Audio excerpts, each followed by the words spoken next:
Back, the Reverend Jesse Jackson is at the forefront of the struggle to reduce violence in Chicago schools and on the streets, but he has always been known as a leader, especially in this community. As the founder and head of Rainbow Push Coalition, he works with other ministers and city leaders to empower communities. It's work he's used to doing. It's work he started more than 40 years ago. I am somebody. Respect me. Protect me. We don't know how powerful we really are. Tell the truth, right? We don't know how beautiful we really are. Tell the truth. He's back, say the headlines, and the Reverend Jesse Jackson returned to warm welcomes as he took back the helm of the organization he founded 24 years ago. Push is going to demand economic justice, as we always have. The Rainbow is going to defeat Newt Gingrich in 1996.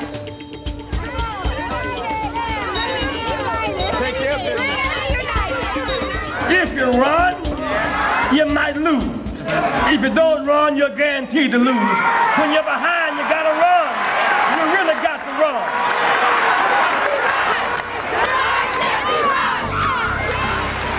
It's about dignity. It's about determining our choice of leadership. Wherever crime exists, those who know must expose it, and the law must work for the common people. I want to start with you, Reverend Jeanette Wilson, who's a special advisor to Reverend Jackson.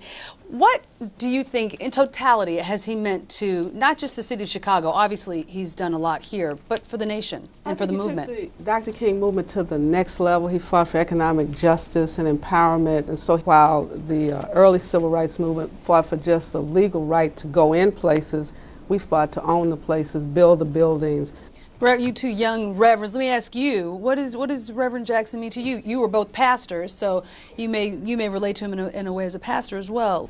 I think one of the things in that footage that was alluded to that some of the young people don't understand or may not know is that Reverend Jackson ran for president. And it was that speech he gave in 1988. I don't think we had seen an African American have that kind of political engagement. At the Democratic National Convention. Exactly. When my name goes in nomination, your name goes in nomination. I was born in the slum, but the slum was not born in me. And it wasn't born in you, and you can make it. And he does it within this sacred rhetorical framework as a pastor that I can appreciate. The idea of rhetoric and how rhetoric from Dr. King, going back to Frederick Douglass, to Marcus Garvey, there's a tradition, there's a thread, and he continued that thread. Then we see Barack Obama, who is a wonderful rhetorician. And so he still is using that bully pulpit that he established years ago to speak forth the change that needs to be in our society. And no pun intended, but he is capable, we've seen so many times, of pushing. And I'm bringing this, Ms. Hartman, because we know that businesses sometimes will do the right thing, but a lot of times they'll do the right thing, especially if it's good to them. How is he able to spread this notion of economic empowerment by getting to businesses and helping them understand that it's not only the right thing to do, but good business to spread the wealth? A lot happened post Dr. King, and a lot happened pre-Barack Obama. And that was Reverend Jesse Jackson, in between, that bridge, that transition, if you will.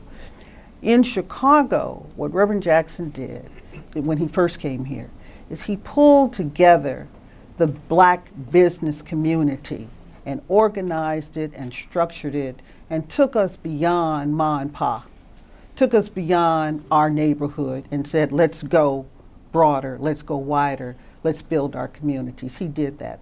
And I think the economic development, and as you may know, Chicago is Mecca for black business community. And that's because of him. But he got really white businesses to meet those black businesses. How did he do that? To do business, to say, we spend McDonald's, a lion's share of your dollars come from our community. You should do business with us. We should be able to work in your stores. You should contribute to our community in ways. He made that model. He really kind of made that model. And I think